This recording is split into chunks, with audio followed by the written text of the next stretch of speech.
Hi,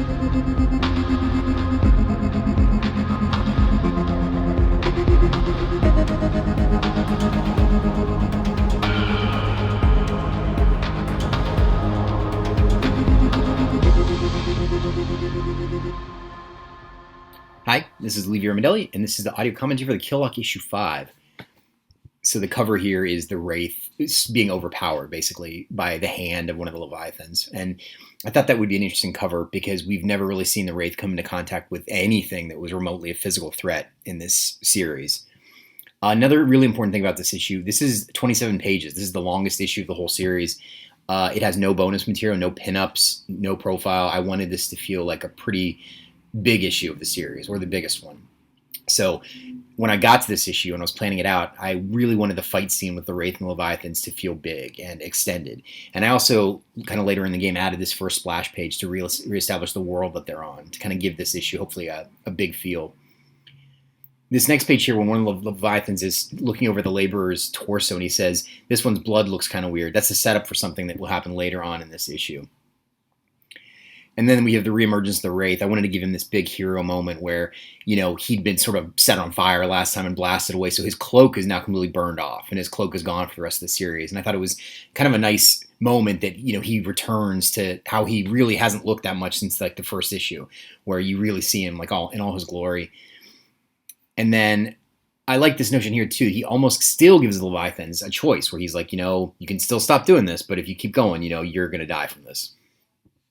And this takes us into the extended sort of no dialogue fight scene between the Wraith and the Leviathans. I wanted these pages to kind of go on, like hopefully longer than you expected, to feel like this is definitely the longest stretch of the series without dialogue.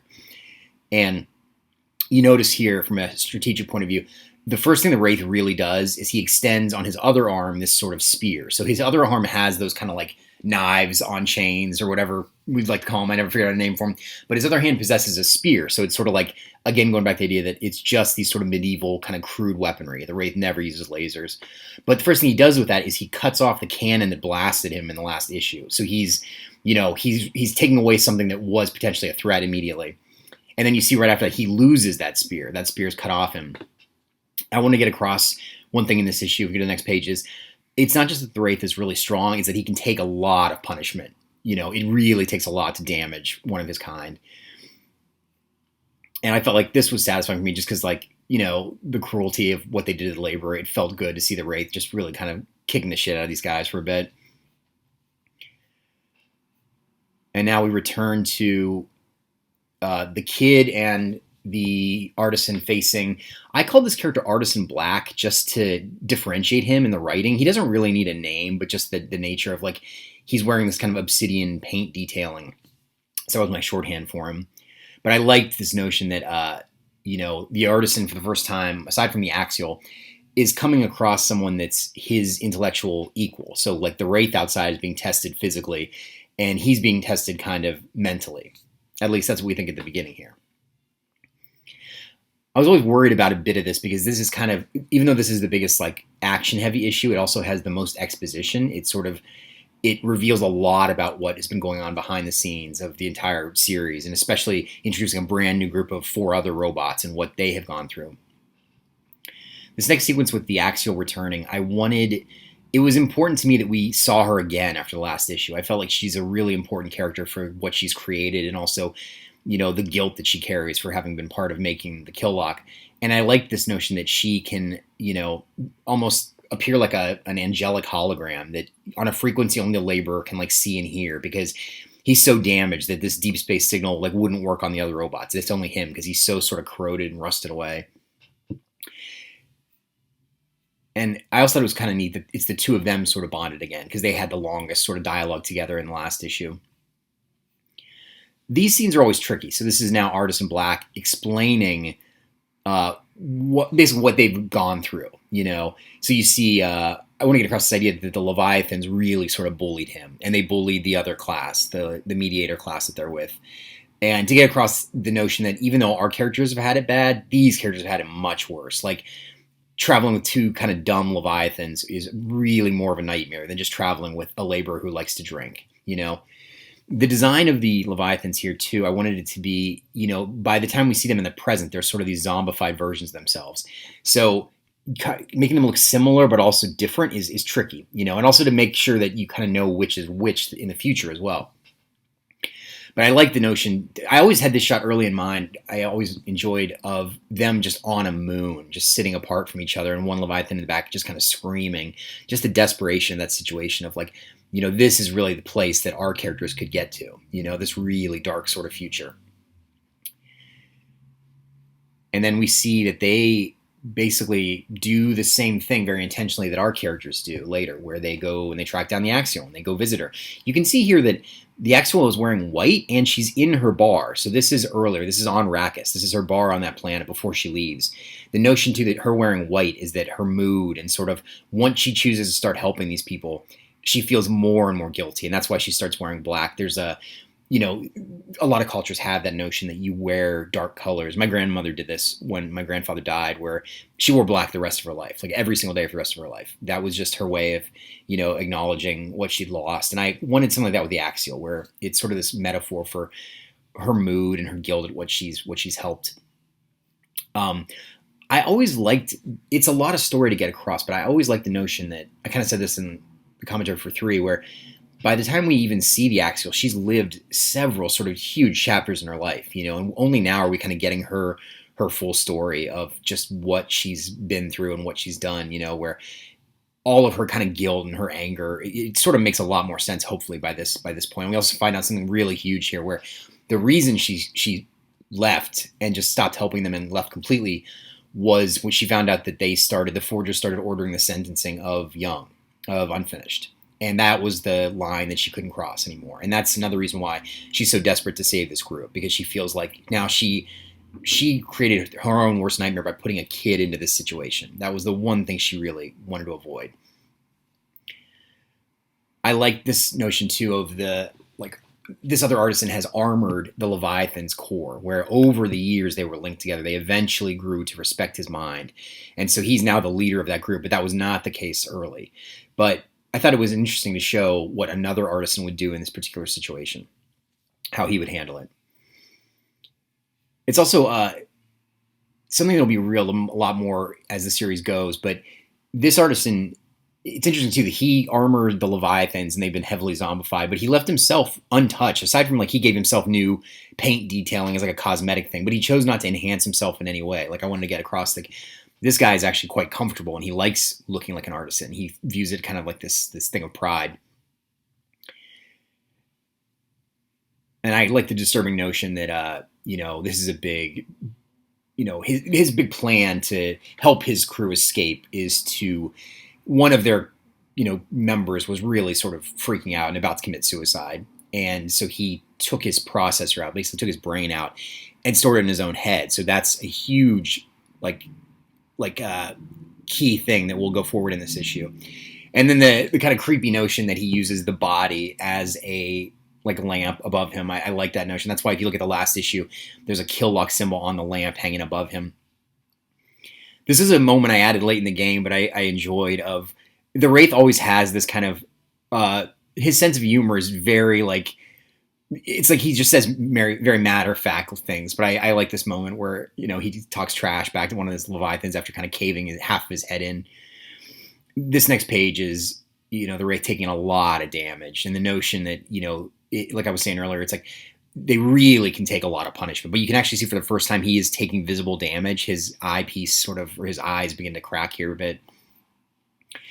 And I wanted to get across the Leviathans are these just real brutes where, their solution here is just go shake the laborer until he bleeds out. That felt like a very kind of crude and, dumb sort of plan, but it felt like them. This next page is the return of the Wraithius symbol, probably in the most important way we see it, which is the Leviathan burning, the symbol into our Wraith. And if I've done my job right, you should know without even seeing any dialogue from him how much of a desecration this is. This is the worst thing that could possibly be on his body. He is horrified by this happening to him. And then this is a giant moment for the artisan here.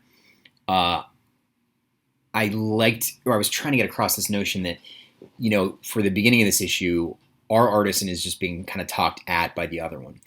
and you think that he's sort of overmatched mentally, but you get to this point and you realize that, you know, this artisan and even sort of his plan in the series has been a lot bigger and more elaborate, and he's lied about really why he's here, you know, completely to even the other people on his team, where, you know, more of this will come out in the final issue, of course, but the notion here that the artisan knows that there's no cure and he's always known there's no cure is a pretty huge reveal, where his motives are definitely, they have been hidden from everyone. And this next page where the laborer spits his blood into the other Leviathan's face, that's a reference kind of at the beginning of the issue where he says, your blood looks kind of weird. But I thought it was neat that, you know, the laborer, all the kind of damage he did to himself through drinking and the corrosion, that there would be this sort of weapon to it. He has this sort of acidic blood now, but he wouldn't even know about it. You know, it takes someone as smart as the Axial to tell him, like, you know, hey man, your blood is pretty dangerous if you use it. And I thought that was kind of funny to have, you're basically walking around with acidic blood. And also, if you go back to all the way in issue 2, the artisan says that to him because the artisan can see inside. He's like, man, your insides are so corroded. You know, that's also setting up for this. This is a big moment for the Wraith here, where he chooses to, you know, physically maim himself rather than wearing that symbol. Like, he would rather damage himself than carry that symbol around. And I like that that act is so shocking to the Leviathan that it gives the Wraith an opening, where he throws a piece of his own chest into Leviathan's throat and sort of disables his breathing. I wanted to keep this part mysterious, but kind of keeping in code with the Wraith culture, where, you know, they have this sort of spiritual side that's very different from another robot. And so internally there is this sort of glowing light of something that's powering them, but it's very rare to see, especially for a heretic. Like, someone like this Leviathan would never normally see this. So the Wraith views it as like kind of an honor that he's getting to witness this. But I do like that right after this, the Wraith is like, and now I'm going to really kill you for this. And then this next page is huge for the kid, where, you know, he's really proactive here. And this moment where the artisan says, his eye, like I showed you, that's a reference to issue 3, where the artisan showed the kid really kind of the most horrific thing he's done in the series is to kill another group of innocent robots in front of the kid. And at the time, it's supposed to be shocking and horrible, but now it's also strategic. And he was showing the kid, if you get in a situation like this, here's how you kill one of our kind. He's like, you can go for the eyes. And I like that notion that, you know, what he did was horrible, but it's given the kid this avenue here to open an avenue to save all of them. And then we see the death of Artisan Black, and his kill lock's been triggered, which means his entire team is going to die now. So the artisan for the first time is going to compliment the kid, and then we get this splash reveal of the kid sort of impaled, or not sort of, extremely impaled. We return to the outside, and I just wanted this quiet moment between the Leviathan and the Wraith, of the Wraith watching him die. And I debated showing all the damage the Wraith was doing to him, and I felt like it wasn't really needed. I think it's, you know, it's the Wraith. I always love showing the Wraith, like, you know, brutally jacking up robots, but I feel like in this particular situation it was more powerful if you just saw the aftermath, like, you know what he did to him. And then also kind of the calmness of it, like the Leviathan just quietly dies in front of the Wraith, and the Wraith just watches and sort of like him with him when he dies. And we return to internally, where we see the kid is in critical condition. I wanted to show that you see it a couple times, but this is really the first time the artisan uses his abilities really for a kind of a benevolent thing, where he's turning off the kid's pain sensors. And it's hard too with a moment like this, because you want them to connect for the first time in the series, right? But you also don't want to violate who the artisan is as a character. He can't suddenly be the nicest guy in the world. That's not true to who he is. And likewise, the kid can't suddenly say how much he loves the artisan, because that's not true to what he's experienced. So I felt like he says something in a very kid way, which is, I always thought you were really scary, and the artisan doesn't respond back. But they do have this quiet moment of him asking the kid, like, do you want me to save you? Returning to the outside, we see like the damaged laborer and the Wraith, and, you know, I like this, you know, the Wraith has this kind of Klingon, like, pain from honorability is good pain. The laborer's like, nah, pain is pain, man. Just, you know. And then I wanted this shot to be There was dialogue here that I deleted on these last 2 pages because I thought the idea of one lone figure walking out of there, because the Libra and Wraith have no idea what's happened down there. They just know the new team is dead, but they don't know why, and they don't even know who really killed them because there's sort of a lot going on. You don't really know who triggered the kill lock on that team. So this idea of one figure coming out, I wanted it to be this suspenseful moment, and then it's the artisan saying he's gone, and he's holding very intentionally, his hand is bloody, and you can probably guess the reason for why. And that will bring us to the final issue of the series. So thank you again. Talk to you later.